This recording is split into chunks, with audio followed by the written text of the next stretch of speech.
เบิ่งสภาพเอิ้นซานเราอันนี้ก็ถือว่าเป็นรอบที่2นะที่ผู้เชียงมานี่นี่ล็อกไว้แล้วได้บ่ขึ้นเฮือนผู้แรกมากะโอ้เอาล็อกไว้เนาะให้บักงามๆเขาโอ้ยนี่แหละคือเพิ่นว่าแหละบุญวาสนาบ่ว่าสินอนได้เฮือนงามนี่เบิ่งนี่เพิ่งตอกมาใหม่หมดก็ตอกอันเนาะซานนี่ก็เขาชื่อให้บักงามๆเบิ่งเป็นแบบนี้หมดหุ่นบ่เลยบ่แม่นบ่ได้กองใหญ่เนาะอ๋อใช้ห้องครัวเจ้านี่ห้องครัวอ้าวใช่โอ้เพอร์เฟกต์ว่ะ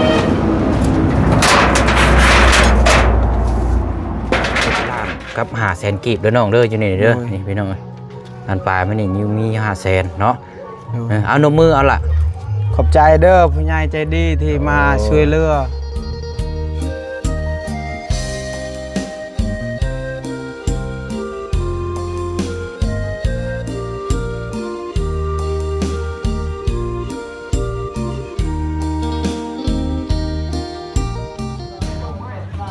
มาต่อกันบัดนี้พี่น้องเนาะจบจากอาเดียกับมาอยู่หน้าบ้านเฮือนซานของทางน้องออนบัดนี้พี่น้องเนาะก็จะได้มอบเงินในทางบักหลาเพิ่นไปดำเนินการเรื่องทั้งอ้ายเรานี่แหละพี่น้องเนาะกราบสบายดีและสวัสดีพ่อแม่พี่น้องเบิดสู่ขู่สู่คนพบเจอกันอีกคือเก่าคือเดิมพี่น้องเนาะช่วงค่อยค่ำลงแรงเนาะอยู่บ้านสกีพินขึ้นกับเมืองเซโปนแข้งสวรรค์นาเขตเนาะมื้อนี้การนี่แหละพี่น้องทางผู้เชี่ยวชาญก็จะมอบเงินจำนวนนี้ให้ทางน้องเพิ่นดำเนินการเรื่องที่เฮาพูดคุยนำกันคลิปที่แล้วเนาะพี่น้องเนาะก็เป็นเงินจำนวน7,500,000 กีบเนาะก็ถือว่าให้ทางบ่าวคำสอนบ่นิ้วใดเนี่ยพี่น้องผู้เชี่ยวชาญก็ดื่มสื่อเพิ่นเนาะให้อันน้องเพิ่นดำเนินการเนาะพี่น้องเนาะเอานี่ก็ต้องขอบใจขอบบุญขอบคุณสาธุอนุโมทนาบุญกับทางเจนแล้วก็ทางเมแก้วน้ำหลายๆเด้อเนาะอยู่ทางต่างประเทศเนาะพี่น้องเนาะที่ได้สดช่วยทางน้องๆเนาะลูกนี่แหละพี่น้องเนาะเรากับมีลูกน้อยทางน้องอ่อนก็พี่น้องเนาะถ้าเวียกจบตัวนี้แล้วแล้วก็น้องอ่อนก็จะมานี้พี่น้องเนาะยุกย้ายมาพี่แต่เนาะแต่ว่ามื้ออื่นทางมูเชียงหรือว่าทางบุจันทีมงานจากผู้และพี่น้องจะเข้าไปตัดสแลนกับไปถามทางน้องอ่อนพร้อมนำทางอันชวนทางพ่อปู่แม่ย่าไปน้ำกันให้เลยเนาะให้เพิ่นไปถามเบิ่งว่าจะมาหรือว่าบ่มาจังใดก็ติดตามกันอีกมื้ออื่นเนาะเดี๋ยวก่อนอื่นเฮามาหาทางบักหลาเพิ่นก่อนเนาะพูดคุยน้ำกันเรื่องราวพี่น้องเนาะอันนี้ก็อยู่หน้าบ้านเฮือนซานของทางปู่ย่าก่อนหน้าเนาะที่เฮาฮู้จักกันดีทางน้องปลาแหละพี่น้องเนาะเอาสบายดีล่ะสบายดีโอเคโดยเนาะหัวเชียงอันถอดช้าเสือเจ้าน่ะเนาะมีจักโตเอาสองได้ก็ได้ว้าผู้บักแง่กล้ามสันใหญ่ๆหนึ่งคือว่าถือง่ายนักแกบ่เจ้าคือบัวชูใช่ละสู้แล้วแต่บ่แพ้มันใหญ่กว่าเฮาอีกว้ายย่านยังเนาะเอาบ่ว่ากันเนาะปั๊บไปนั่งพุ่นก็ได้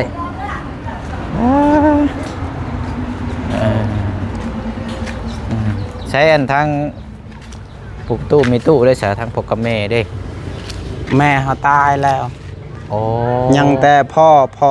คือสิไปเอาไก่อยู่พุ่นแล้วก็ไปอยู่บ้านแสลนมือนะไปเอาไก่ไปเอาให้ยังแล้วเนาะไปเอาหิดเขาหิดคลองเขาเห็นบัดเขาเมื่อหันหลังก็ต้องเอาไก่เอายังก่อนประมาณสิไปเลยประมาณโดยอันน่ะไปแบบฮิตคลองนี่แหละเนาะแต่ว่าทางอันแม่นั่นเสียแล้วเนาะเสียแต่หึงแล้วล่ะหึงแล้วเฮายังน้อยเสียเฮายังน้อยแต่ยังน้อยเนาะอายุเท่าไรแล้วเจ้าประมาณอายุ9 ขวบตอนอันเสียนะบ่ฮู้จักเลยนะว่าแม่ตายนะแต่ว่าตอนนี้เจ้าอายุเท่าไรตอนนี้อายุใน10ประมาณ17แล้ว17 ปีเนาะแต่ว่าเบิ่งนี่หุ่นเบิ่งกล้ามเบิ่งเนื้อนี่เฮ็ดเวียกนี่เอาเรื่องอยู่เด้นี่เนาะเฮ็ดเวียกนักว่าส่วนหลายเฮ็ดเวียกกับหยังล่ะนักและเฮ็ดเวียกเฮ็ดเกี่ยวกับหยังส่วนหลายหยังขึ้นกล้วยแน่หาเงินเห็นสิไปซอยอายนี่ไปขึ้นกล้วยขมังนี่ไปปลูกมันแน่ปัดแล้วนั่นจือยังปลูกกล้วยอีก อยากได้คือหมู่แต่ว่าเฮ็ดบ่ได้ผู้เดียวพอเฮาก็กินแต่เหล้าแฮ่นมาอยู่นี่ก็ยังมันกินเหล้าแบบนั้นตลอด โดย แต่ผู้เดียวเฮ็ดแฮ่นพอน้อยก็ช้ำลายแล้ว โดย เฮ็ดเวียกน้อยก็ช้ำเวียกลายแล้ว เพราะว่าเฮารับภาระได้เนาะหมู่ว่าเฮาถามว่าโอ้เป็นหยังเจ้าคือจอยก็จอยแล้ว อยากมีคือกันตุ้ยคือหมู่ว่าจอยหมดปากโตเฮ็ดหยังเฮ็ดเวียกนี่แหละเฮาเว้าอยากได้คือหมู่คือกันแต่เฮ็ดก็เฮ็ดบ่ได้ผู้เดียว ไปเฮ็ดงานนี่แหละเนาะ อยากได้คือหมู่ทาบเห็นพอว่าเป็นหยังจอยโตจอยแล้วเว้าเฮ็ดเวียกบ่ได้พักตัวพักกับไผเฮ็ดซอย โดย แต่เฮ็ดผู้เดียวนี่บ่สิพึ่งพ่อกินแต่เหล้าพึ่งอ้ายก็จักแนวใดอีก คือจังซี่แล้วเนาะเจ้ามีน้ำกันพี่น้องจักคนล่ะ เฮาผู้นึงเอาผัวแล้วกับอ้ายเฮานี่กับเฮานี่ รวมทั้งหมด3คนบ่3คนเจ้าน่ะเป็นลูกหลานบ่เอออ้ายกอกเลยมันนะเห็นเฮาน้องเจ้าเป็นลูกชายหล่าเนาะบัดนี้อันน่ะใช้อันน่ะเฮือนเจ้านอนอยู่ใช่ซั่นพุ่นเฮือนเฮาเอาบ่ได้อยู่นี่บ่เฮือนเจ้าบ่แม่นอันนี้เพราะว่าเขาเจ้าอยู่นี่เนาะเอาเดี๋ยวพาอันขึ้นไปเบิ่งเทิงได้บ่ได้แต่เขาอัดแล้ว เบิ่งกันอีกจังน้อยเนาะบ่เลาะเบิ่งเทิงๆจังน้อยก็ได้เนาะพาขึ้นไปเบิ่งเทิงพุ่นก่อนเนาะตั้งแต่น้องออนเนาะเบิ่งสภาพเอิ้นซานเราอันนี้ก็ถือว่าเป็นรอบที่2แล้วที่ผู้เชียงมานี่นี่ล็อกไว้แล้วได้บ่ขึ้นเฮือนผู้แรกมากะเอาล็อกไว้เนาะเขาล็อกแล้วโอ้เราหนึ่งไพ่อยู่เทิงพี่โบนี่นะ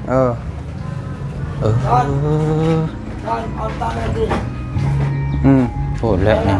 ตามมันปวดกล้วยบอกให้เขาโดยเบาประมาณจัก10 นาทีขอเวลาแป๊บเดียวนึงดอกอันนี้เราให้แตกบ่นี่หมดแล้วละนี่เขาตอกมาใหม่อีกนี่อันนี้ไพ่เฮ็ดตอกตัวนี้นะเฮานี่ยันเชียร์คองเขาอยู่ในเจ้าเป็นคนซ่อมให้ใช่บ่โอ้โหซ่อมแล้วยันเขาเข้าครั้งนี้ได้อยู่ปิดกั้นพอได้บ่ให้มันโล่งจักหน่อยเนาะนี่ได้พี่น้องเอามาทางนี้ก่อนบัดนี้เนาะแสดงว่านี่อันที่ว่าตาบนี่แม่นเบิ่นอ้ายเนาะอันหมดแล้วมันหมดแล้วตาบพี่น้องนี่หมดเลยอันตรายโลเนาะนี่ก็เฮาเพิ่งตาบมาใหม่นี่มันหมดแล้วเห็ดนี่ตะกี้ก็งามหมดนี่แบบนี้แหละงามตะกี้ตัวนี้ก็แม่นบ่นี่เนาะมันแล้วเห็ดนี่ตัวนี้โอ้ดีโดนี่เนาะครับดีโดนี่พี่น้องเนาะวิวแล้วนี่เนาะอันนี้เรากั้นเฮ็ดแบบว่า1ข้าว1น้ำอันนี้เนาะ1ข้าว1น้ำแหละตะกี้หั่นเฮ็ดเครื่องกินอยู่ลุ่มแต่ว่ามันเป็นบาร์เห็นมันเฮ็ดเองหมดนี่อันนี้ได้ง่ายเจ้าอันบ่เฮ็ด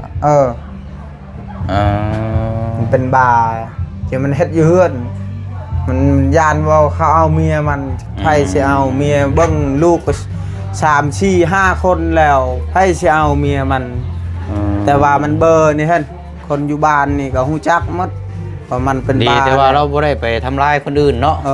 ดีในนั้นใครน้อยทำลายได้เนาะโอ้พี่น้อง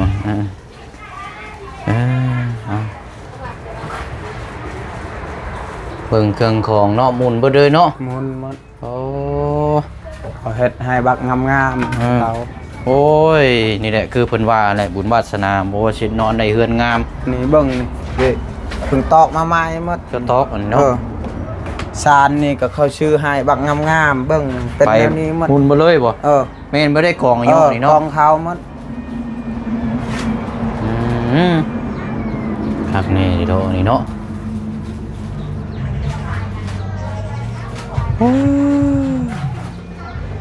แต่ว่านี่น่ะตอกไว้เนาะเครื่องของอยู่ในนี่ก็ยังมีเนาะเมียนไว้เครื่องเข้าเด้เครื่องเข้าอันแบบไฟได้ซะเนาะต่อมาแต่ใช้อันนี้นะต่อมาแต่เฮือนเขาหั่นต่อจากเฮือนก็เจ้ามา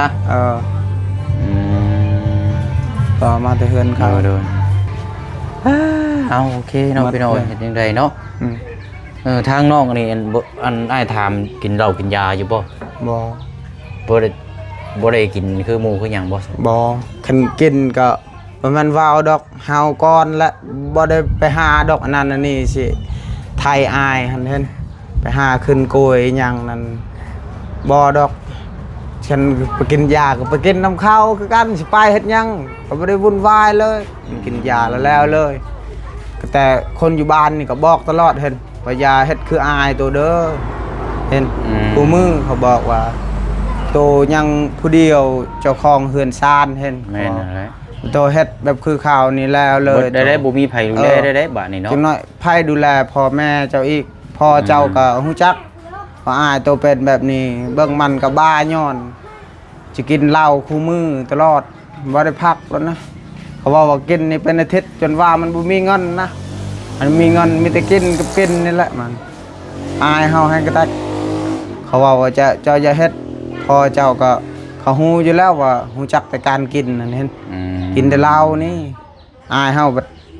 กินอันนั้นกินอันนี้นะเห็นกินยานั่น อ้ายเนาะสัตว์พี่น้องเอาดีแล้วบ่เฮ็ดก็ดีแล้วล่ะเด้อตั้งใจทำมาหากินเฮ็ดเวยกเฮ็ดงาน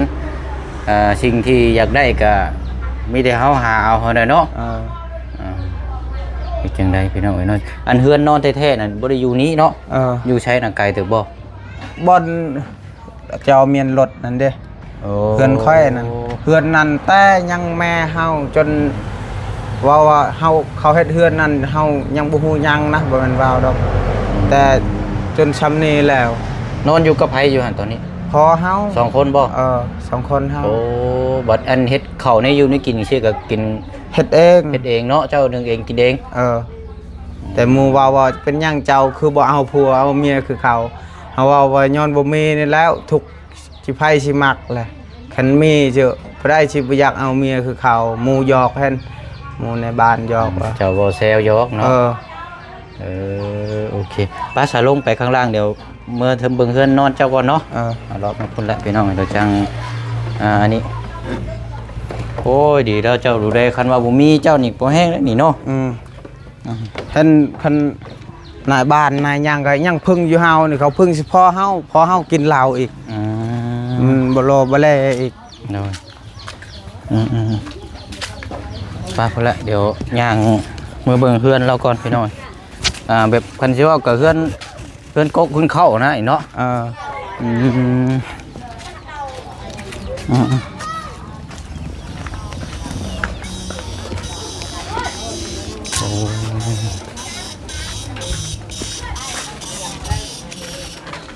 โอ้หลังนี้บ่โอ้เฮือนเก่าแล้วนี่เนาะเฮือนกกเฮือนเข้านี่พี่น้องเสาก็รุ่นเสาแบบสมัยแต่ก่อนเนาะเสารุ่นเก่านั่นแหละตะกี้ยังเอามือนี่เฮ็ดแม่นบ่เดี๋ยวนี้หันมีจักรมีหยังใช้รถเจ้าไปตัดกล้วยนะในรถนี่ใช่คันนี้บ่โอ้ตุ๊โหโลนี่เนาะโดยอันไปตัดนี่อยู่ใช้นี่ตัดกล้วยนั่นล่ะไกลละตัดประมาณมือนึงละได้คันนึงหั่นใกล้ชวนกล้วยเฮารับจ้างบ่กล้วยเจ้าเองบ่กล้วยเจ้าเองกล้วยข่อยเองแต่ละเที่ยวนี่ได้เท่าไรกล้วยเจ้าได้ละประมาณ50-60 พันนี่แหละต่อมื้อหั่นบ่สั่งใช้น้ำมันรถนะไปอยู่พุ่นก็เปล่าหน่อยนึงก็30 พันได้แต่เที่ยวเดียว30ไกลได้เนาะ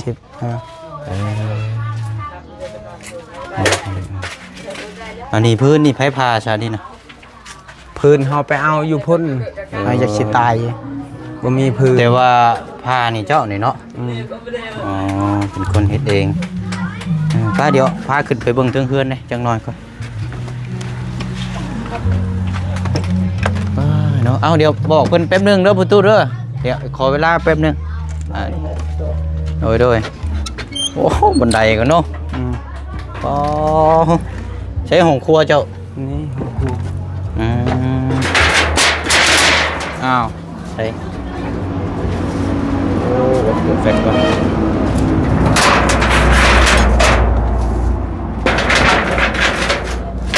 พ พ่อสองคนเนาะป้าว่าเจ้าเอาเมียนี่เจ้ากับเมียก็มาอยู่เฮือนนี่แหละนี่เนาะอยู่เฮือนนี่แหละมันยังหนึ่งยังหล่ะนะหนึ่งข้าวอ๋อยังบ่ทันได้ช่วยอยู่บ่ให้นอนอยู่นี่พอเฮาพอจะนอนอยู่นี่บ่เราสินอนอยู่นี่ใช่คือมืดแทบบ่ได้มีไฟมีหยังใช่บ่มีแต่เครื่องอ้ายที่ชื่อให้นั่นละโอ้ยเนาะพี่น้องเอาใช้เบิ่งบังนอนเจ้าบัดนี่ข้างนี้เบิ่งนอนค่อยโอ้ยโทษเด้อพี่น้องเนาะเบิ่งนำกันนี่มีแต่แสงตะเวนที่อ้ายชื่อให้มีแสงอาทิตย์นี้เนาะนี่ก็เครื่องเข้าชื่อให้นี่นั่นจับท่อน้ำดูดเขาปัดปิดแล้วประตูแล้วลืมว่าขึ้นให้เขาเลยจึงขึ้นมาเฮือนเฮาก่อนเอาอันนี้มองนี่ว่ามองนอนเจ้าน่ะใช้เขาห่มผ้าแพรเจ้านี่มีซ้ำนี่บ่ล่ะมีซ้ำนี่ละผ้าห่มนี่เนาะโอ้หมอนน่ะเนาะมอนก็หมดไปทางอื่นแล้วก็ยังชายบ่มีเปไปเลยเนาะมุ้งกับมุ้งขาดซ้ำบ่นี่เนาะยังบ่ได้ขาดแต่ตัวนี้ก็ใช้มันบ่มีเนาะอันนี้กระสอบยังฉลาดนะสอบข้าวเปลือกบ่ข้าวที่เขาซื้อให้นั่นแบบว่าเขาช่วยเรือเห็นข้าวนี่ส่วนข้าวเฮาอยู่ในพุ่นเขาได้กินเนาะเขาช่วยเรือแหละเขาชื่อข้าวนี่อันทางในนี่ได้สั่งนี่ข้าวเฮาโอ้อันหีบนี่บ่เช่นคือเห็นเคยเฮือนอยู่อ้ายจะบ่ได้นี่เนาะเฮาเอาเมียนแบบว่าอ้ายเฮานั่นแบบว่าคันเขาอันนั้นแหละเขาอยากสิเมื่อล้างแล้วให้เขาเมื่อมัดของเขาเห็นเขาปะแต่เฮือนซานนั้น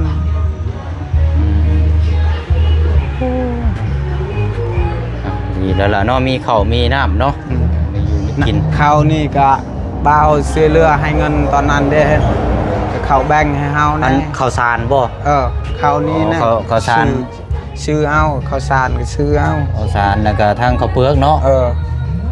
แต่ว่าเฮาก็ต้องไปอันนี้ตัวนึงบัดนี้เนาะไปสีเนาะสีจักอีกโอเคเนาะพี่น้องเอ้ยเดี๋ยวเจ้านั่งลงนี่ก็ได้นั่งลงนี่แหละเพราะนี่แหละแบบหนึ่งเลยพี่น้องเพื่อนแท้ๆเด้อนอนอยู่นี่เด้อเนาะเฮ็ดเวียกนักแต่ละมื้อนี่ตั้งใจอยากได้หยังล่ะอยากได้รถอยากได้เมียคือเขาคือกันเพื่อนคันมีผัวมีเมียคันบุญก็ได้คือกันบ่ได้บุญก็อยู่แบบนี้แหละ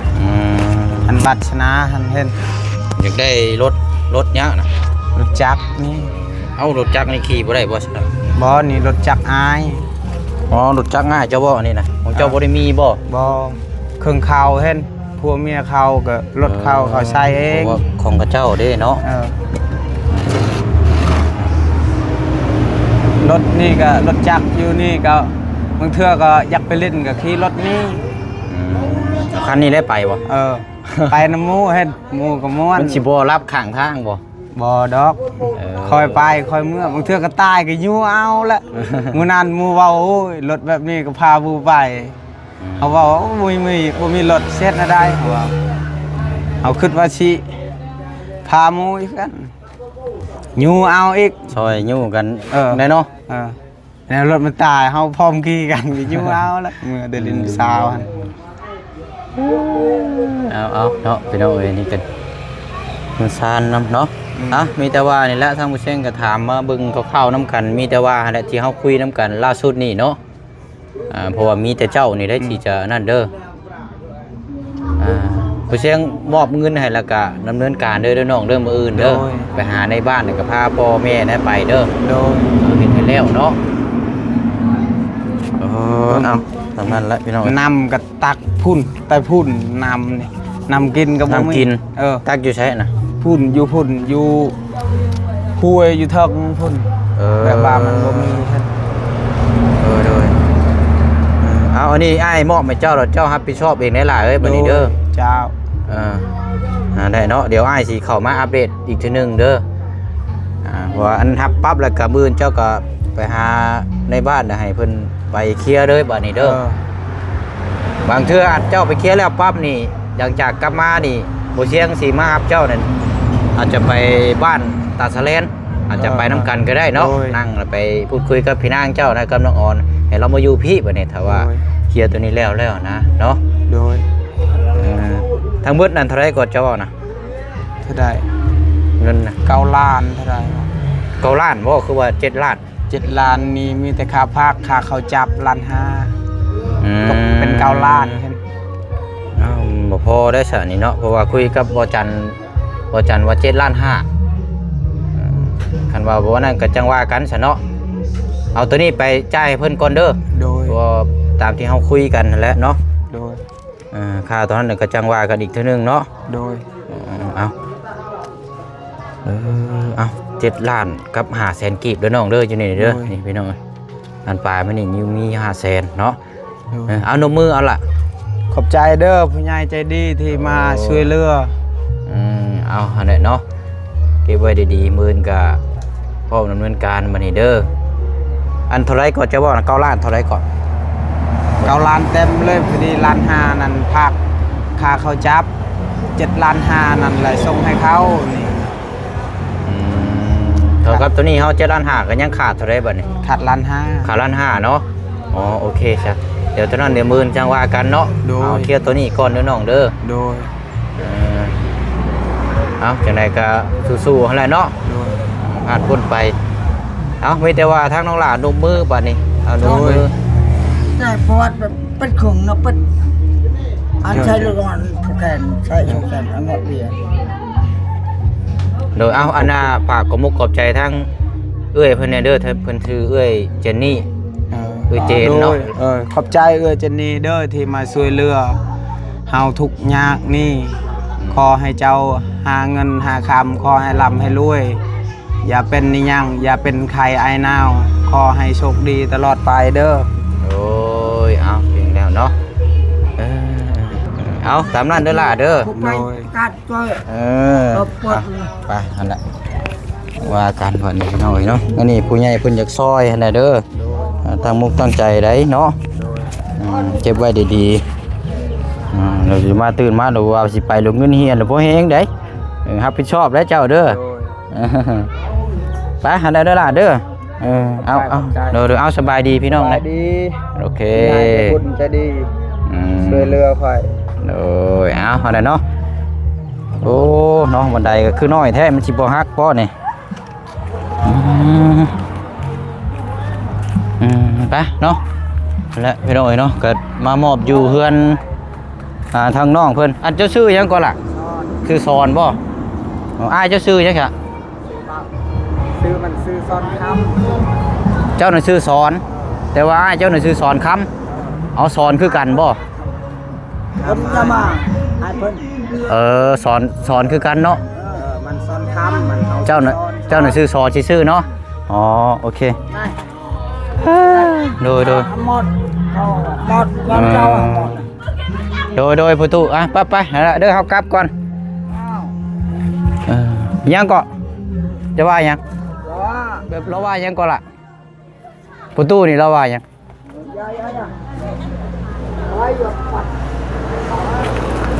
ถามเราเบิ่งอยู่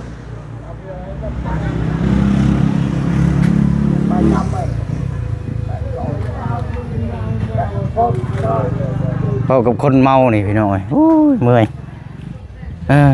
เราว่ายังก็เราว่าเราปิดตู้ให้เล่าแชทนึงโอ้ให้ไปเบาซ้ำนี่สิอยากได้เงินว้าเกินแท้พี่น้องเอ้ยเนาะอย่าเอาแต่เงินแท้นี่เนาะไวล็อกอันนี้โอเคล่ะตามนั้นแหละไปให้เบียกดูเด้อไปเอาพี่น้องเอ้ยเนาะกลับขึ้นมารถก่อนเพื่อสิแล้วถือว่าสุนมุนพี่น้องเอ้ยเนาะเปิดเพลงเพราะว่าเฮาขอเพราะว่าอยากขอถ่ายคลิปอะไรเนาะเป็นกระหู้เราว่าทีมงานเขาเข้ามาแต่ว่าขอเวลาจัก10-20 นาทีพี่น้องเนาะก็เปิดได้แต่ว่าบ่เชื่อบ่ได้ให้ปิดแต่ว่าให้เบาๆบัดนี้อยากมาขอเงินค่าอันนี้พี่น้องเอ้ยโอ้บ่งามพี่น้องเอ้ยเนาะ บ่คักแบบนี้เอากระช่างเราพี่น้อยเนาะตามนั่นแหละเหนื่อยนำเนาะพี่น้องเนาะคลิปนี้ก็ได้มอบเงินให้ทางน้องสอนดำเนินการเรื่องทางอ้ายเรานี่แหละพี่น้องเนาะก็ขึ้นอยู่กับน้องเพิ่นบัดนี้บ่เสียงนี้มอบให้แล้วมีแต่ว่ารอติดตามทางน้องเพิ่นว่าสิในจังใดเนาะเพิ่นก็สิพาในบ้านไปเฮ็ดให้แล้วให้ทั่วบัดนี้พี่น้องเนาะอันนี้ก็เพราะว่าทางบ่เสียงเนี่ยก็เป็นสะพานบุญในทางเอื้อยเพิ่นเนาะในการนี่แหละพี่น้องเนาะติดตามรับชมเบิ่งน้ำกันมื้ออื่นเนาะมาเอาคำตอบน้ำกันว่าสิเป็นจังใดมื้อนี้เนาะค่ำมืดแล้วพี่น้องพบพ่อกันได้คลิปหน้าเนาะขอมุกขอบใจขอบบุญขอบคุณสาธุอนุโมทนาบุญกับทางเอื้อยกับแม่หลายๆเด้อเนาะขอให้มีแต่สุขภาพร่างกายแข็งแรงปราศจากโรคภัยไข้เจ็บทั้งปวงบ่ว่าสิธุรกิจการงานหรือว่าการค้าการขายก็ขอให้ราบรื่นโชคมานร่ำรวยเด้อเนาะเอาล่ะพี่น้องเนาะเดี๋ยวพบพ่อกันในคลิปหน้าคลิปนี้บ๊ายบายได้พี่น้องเด้อสวัสดี